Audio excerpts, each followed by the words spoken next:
రాష్ట్రంలో సుస్థిర నగరాల నిర్మాణం కొరకు అవసరమైన నివేదికలు రూపకల్పనకు school of planning and architecture సహకరించనుంది.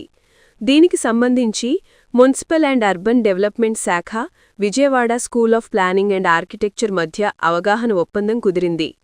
కేంద్ర విద్యాశాఖ పరిధిలో ఉన్న, దేశవ్యాప్తంగా గుర్తింపు పొందిన ప్రతిష్ఠాత్మక సంస్థ school of planning and architecture సచివాలయంలో మంత్రి నారాయణ సమక్షంలో మున్సిపల్ శాఖ ముఖ్య కార్యదర్శి Suresh Kumar IAS, school of planning and architecture director Sirikonda Ramesh మధ్య ఒప్పందం జరిగింది.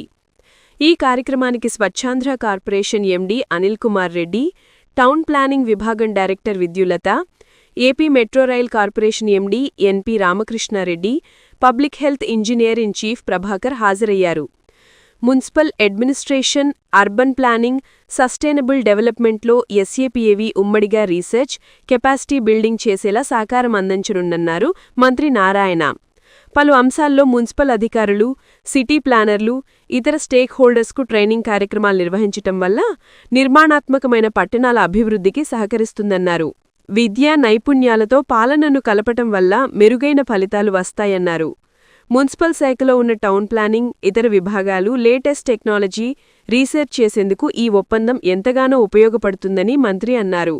అమరావతితో పాటు భవిష్యత్తుకు అవసరమైన అర్బన్ డెవలప్మెంట్కు ప్లానింగ్ స్కూల్ సహకరిస్తుందన్నారు మంత్రి.